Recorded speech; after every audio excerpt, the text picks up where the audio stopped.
Hello guys, स्वागत है एक और नई वीडियो में। आज की वीडियो में हम डिस्कसिंग करेंगे एसटीएल।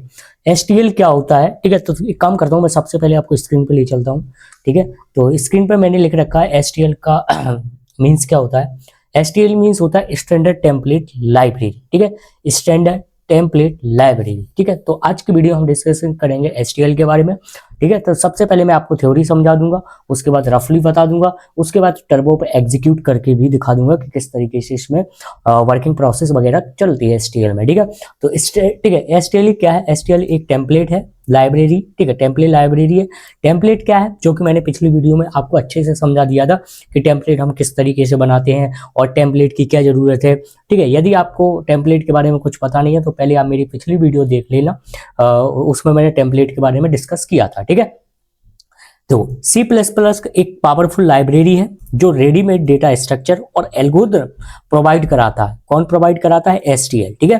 ताकि आपको सब कुछ, ठीक है, स्क्रैच से लिखना ना पड़े, इसलिए हम क्या स्टडी करते हैं? एसटीएल, ठीक है। इसकी एक बड़ी सिंपल डेफिनेशन में लिख रखा है, आप इस तरीके से समझिए एसटीएल को।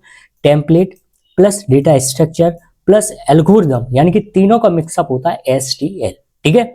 तो ये है इसकी डेफिनेशन, ठीक है, एसटीएल की। तो एसटीएल की आप डेफिनेशन को अच्छे से देख सकते हो और रीड भी कर सकते हो, ठीक है। अब इसके कुछ कंपोनेंट है। कौन कौन से कंपोनेंट है एसटीएल के, ये मैंने लिख रखे हैं। लेकिन उससे पहले मैंने एक लाइन लिख रखी है कि एसटीएल का प्रॉपर एग्जीक्यूट यानी कि प्रॉपर मीन्स क्या है, ठीक है। तो ठीक है, एसटीएल क्या करता है, एक कंटेनर तरीके का होता है जहां पर डेटा को स्टोर किया जाता है। क्या होता है? स्टोर किया जाता है। क्या स्टोर किया जाता है? डेटा को स्टोर किया जाता है, ठीक है। यहाँ पे अपन डेटा को स्टोर करके रखते हैं, ठीक है। कुछ एग्जांपल है, जैसे कि वेक्टर हुआ। वेक्टर क्या है? लिस्ट क्या है? क्यू क्या है? स्टैक क्या है? सेट क्या है? मैप क्या है? ये सारे के सारे किसके अंदर आते हैं? एसटीएल के अंदर, ठीक है। लेकिन आज का एजेंडा क्या है? आज के हम वीडियो में सिर्फ इसको डिस्कस करेंगे, वेक्टर के बारे में। वेक्टर क्या है, वेक्टर किस तरीके से डिस्कस करता है, ठीक है। तो आज हम सिर्फ वेक्टर पढ़ेंगे, ठीक है। और उसके बाद ये जो सारा का सारा कुछ है ये मैं आपको नेक्स्ट वीडियो में समझा दूंगा, ठीक है। तो सबसे पहले देखते हैं एरिक, ठीक है, वेक्टर क्या है, सॉरी वेक्टर। तो उससे पहले हम देख लेते हैं एसटीएल के फायदे, ठीक है, फिर देखते हैं वेक्टर, ठीक है। एसटीएल के क्या फायदे हैं, जो कि मैं पहले भी डिस्कस कर रखा था, लेकिन यहाँ पे मैंने लिख दिया एग्जाम के, यदि एग्जाम में यदि पूछा जाए कि एसटीएल के क्या फायदे हैं, तो आप लिख सकते हो कोड फास्ट लिख सकते, ठीक है, कोड फास्ट लिख सकते हैं, टाइम बचता है, एफिशिएंसी और ऑप्टिमाइजेशन होता है, रीयूजेबिलिटी हाई होती है, ठीक है। तो ये सब इसके फायदे थे, ठीक है। लेकिन हमें क्या देखना है? वेक्टर, ठीक है। अब हम देखते हैं वेक्टर। वेक्टर क्या है?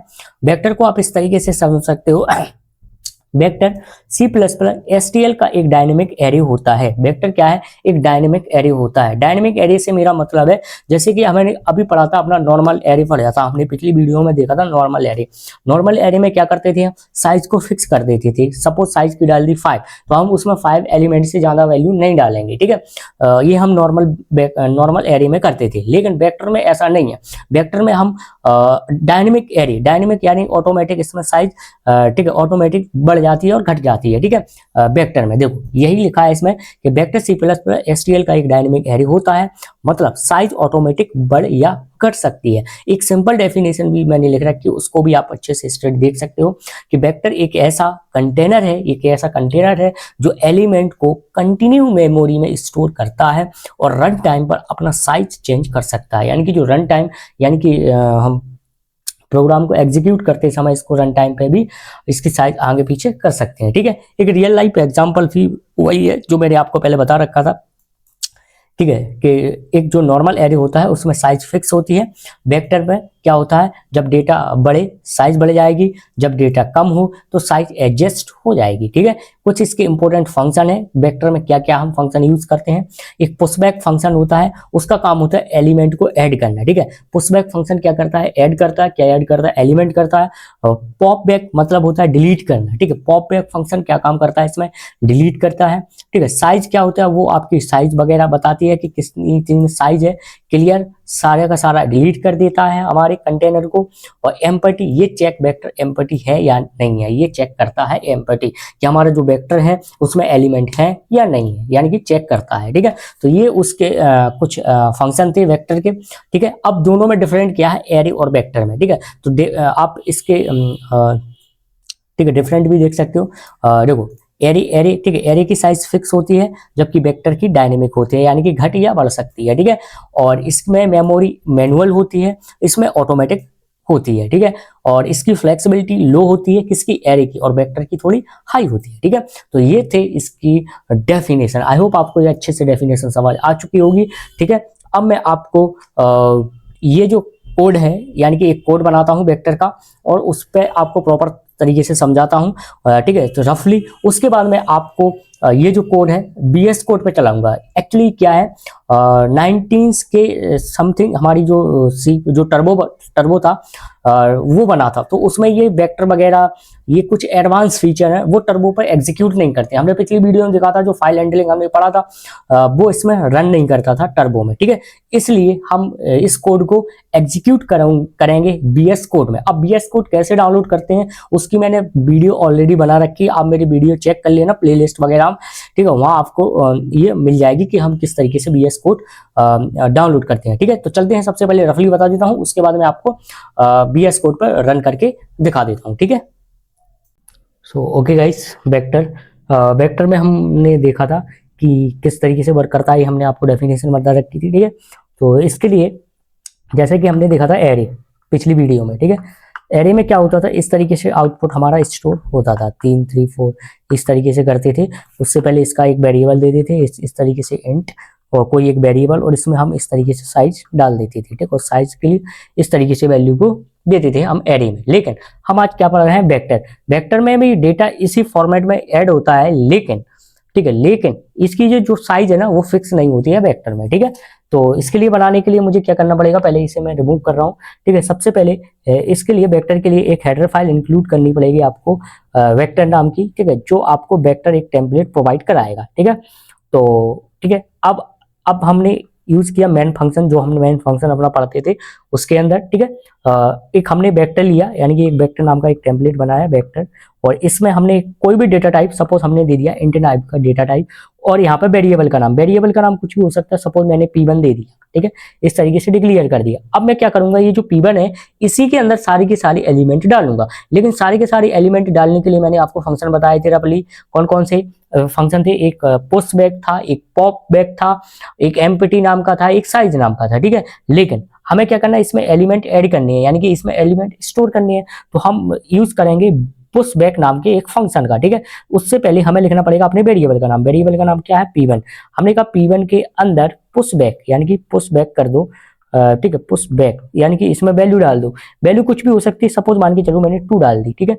इसी तरीके से मैंने अगेन P1 पुश बैक नाम का एक फंक्शन चलाया और इसमें डाल दिया, अब वैल्यू 3 डाल दो, ठीक है, इस तरीके से अगेन किया P1 डॉट पुश बैक, ठीक है, पुश बैक कोई भी वैल्यू 4 डाल दो, इस तरीके से हमने वैल्यू डाल दी, ठीक है। और अब ये जो वैल्यू है, यानी कि ये जो वैल्यू है 2 3 4, ये सारी की सारी एक जगह स्टोर हो जाते हैं। स्टोर मतलब इस P1 के अंदर, यानी कि ये जो P1 है इसके अंदर 2 3 4 इस तरीके से स्टोर हो जाएंगे ये जो वैल्यू, क्योंकि हमने पुशबैक नाम का फंक्शन बना दिया, ठीक है। अब लेकिन इसकी जो इंडेक्सिंग है, इसकी इंडेक्सिंग भी 0 से ही रहेगी। जिस तरीके से इंडेक्सिंग हमारी एरे में चलती थी, सेम प्रोसेस इसमें भी फॉलो होगा, ठीक है। लेकिन इसका जो लिखने का तरीका है वो थोड़ा डिफरेंट हो जाएगा, ठीक है। अब हम यहाँ पे क्या करते हैं, लूप लगाएंगे। लूप लगाने से पहले एक काम करता हूँ, एक वेरिएबल डिक्लेयर कर देता हूँ आई नाम का, ठीक है।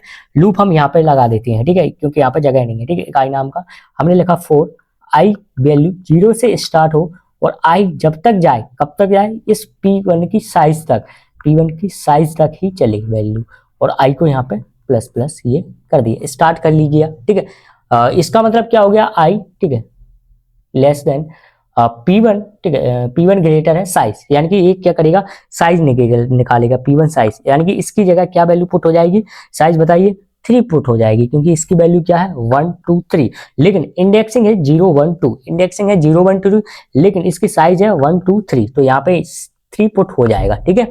अब हम यहाँ पे लिखेंगे अपना सी आउट में क्या लिखेंगे, इस आया, ठीक है, अपने वेक्टर का नाम क्या है P, और इसमें डाल देंगे आई, ठीक है, और यहाँ पे इस को क्लोज कर देंगे, ठीक है।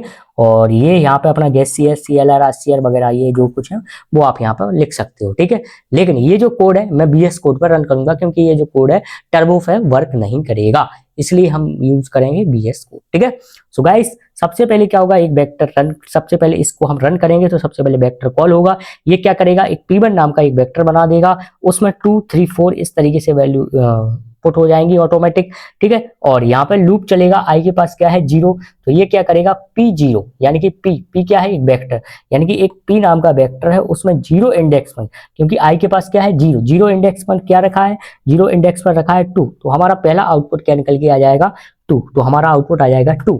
ये क्या करेगा, इंक्रीमेंट करेगा, किसको करेगा, i को, i के पास क्या था 0, ये इसमें इंक्रीमेंट कर देगा, तो अब i की वैल्यू 0 से बढ़ के हो जाएगी 1, तो ये क्या करेगा i के पास क्या है 1, तो अब 0 से हो जाएगी 1, तो P1 पर क्या रखा है, P1 पर रखा था 3, तो नेक्स्ट आउटपुट आ जाएगा 3। अगेन क्या करेगा, इंक्रीमेंट, अब ये 1 से हो जाएगी 2 वैल्यू, i के पास क्या होगी 2 वैल्यू, क्या Pi, तो P1 था, अब क्या हो जाएगा 2 पर क्या रखा था हमने, 2 पर रखा था 4, तो आउटपुट हमारा आ जाएगा 4, ठीक है। अगेन ये क्या करेगा, इंक्रीमेंट, अब वैल्यू हो जाएगी 3, i के पास है 3, क्या 3 से छोटा है जी, नहीं है, तो कंडीशन फॉल्स, तो ये वाला फॉर लूप वर्क नहीं करेगा, तो हमारा सिर्फ ये आउटपुट निकल के आ जाएगा 2 3 4। तो इस तरीके से ये वर्क करता है। आई होप आपको ये चीज अच्छे से क्लियर हो चुकी होगी, ठीक है। ओके गाइस, आई होप आपको ये चीज अच्छे से क्लियर समझ आ चुकी होगी, ठीक है। मैं इस कोड को VS कोड पर रन करके दिखा देता हूँ, ठीक है। तो देख सकते हो अब मैं स्क्रीन पर आ चुका हूँ, मैंने स्क्रीन पर एक हेडर फाइल इंक्लूड कर रखी है, इंक्लूड IO स्ट्रीम, ठीक है, और यूज नेम स्पेस, ये सब इसका ठीक है एक स्ट्रक्चर है, ठीक है, जो कि मैं आपको पाइथन, यानी कि जो मैंने पाइथन वगैरह उसमें भी बताया था कि किस तरीके से हम VS कोड वगैरह डाउनलोड करते हैं, ठीक है, उसके लिए हम, ठीक है, उसमें आप देख लेना VS कोड कैसे डाउनलोड करते हैं, ठीक है। तो हमारा मेन पर्पस क्या है, ये जो मैंने आपको रफली बताया, ये मैं इस पे एग्जीक्यूट करके दिखा देता हूँ। उससे पहले वेक्टर में हमें क्या करना पड़ता है, एक हेडर फाइल इंक्लूड करनी पड़ती है, ठीक है। हेडर फाइल कौन सी होती है, एक वेक्टर नाम की हेडर फाइल होती है, हमें लिखना पड़ेगा इंक्लूड, और इसमें लिखना पड़ेगा वेक्टर, जो हम वेक्टर एक हेडर फाइल होती है, ताकि हम वेक्टर की एक टेम्पलेट को हम यूज कर सकें, ठीक है। ये मैंने लिख दिया। अब मैंने यहाँ पर क्या किया, एक वेरिएबल बना दिया, वेरिएबल, ठीक है, वेरिएबल बनाने से पहले एक डेटा टाइप दे दिया इंट टाइप का, और वेरिएबल का नाम रख दिया मैंने v, कुछ भी रख सकते हैं, अभी के लिए मैंने यहाँ पे v रख दिया है इस तरीके से, ठीक है। अब ये जो v नाम का, ये जो मैंने वेरिएबल बनाया है, इसमें मैंने कहा एक पुशबैक नाम का फंक्शन होता है। पुशबैक नाम का फंक्शन क्या होता है, जो कि मैंने आपको डेफिनेशन में बताया था, क्या करता है वो, इसमें एलिमेंट को ऐड करता है, ठीक है। तो इसमें मैंने वैल्यू डाल दी 10 इस तरीके से, ठीक है। अगेन इसी का रिपीट कर करके मैं इसमें 2 या 3 मतलब 4 से 5 वैल्यू डाल देता हूँ, ठीक है, इस तरीके से, ठीक है। और वैल्यू मैंने डिफरेंट डाल दी, इसकी 20, ठीक है, और इसकी 30, ठीक है, इस तरीके से मैंने वैल्यू को डाल दिया। एक कॉपी और डाल सकता हूँ, ठीक है, ये मैंने आउटपुट डाल दी है, ठीक है, ये मैंने आउटपुट डाल, देख सकते हो आप यहाँ वेक्टर में कहीं पे मैंने साइज दी नहीं दी साइज, क्योंकि वेक्टर में ये ऑटोमेटिक डायनेमिक साइज, ठीक है, अपने अकॉर्डिंग ले लेता है, ठीक है। अब हमने ये जो एरे बनाया है, या सॉरी, ये हमने जो वेक्टर बनाया है उसके अंदर जो वैल्यू डाली है 10, ठीक है, 20 30 40, ठीक है, इस तरीके से हमने वैल्यू डाली। अब हमें इसका आउटपुट दिखाना है, तो आउटपुट के लिए हम यूज करते हैं क्या, फॉर लूप, जिस तरीके से हम एरे में करते थे, ठीक है।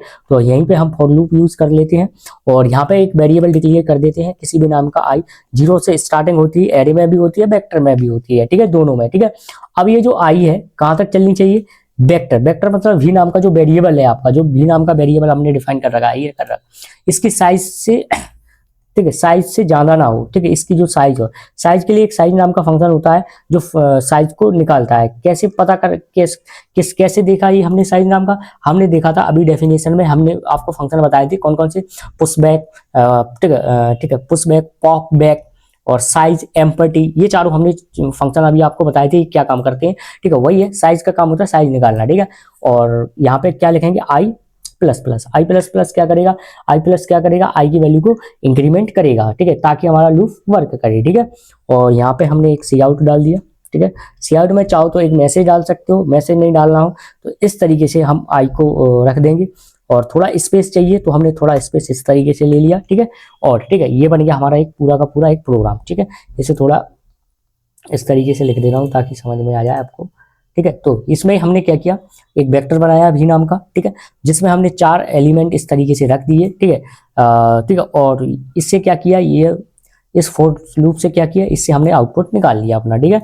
तो इसका थोड़ा स्पेस दे देता हूँ, ठीक है, ये ठीक है। ठीक है, ये अपना फॉर लूप बन गया। ठीक है, चाहो तो स्टार्ट कर ली और एंड कर ली भी यूज कर सकते हो। ठीक है, फोर के अंदर। ठीक है, यदि ना भी करो तो भी ये वर्क करेगा, क्योंकि वन स्टेटमेंट है, वन स्टेटमेंट में वो समझता है कि यही वर्क करना है। ठीक है, चलो अब इसे रन करते हैं।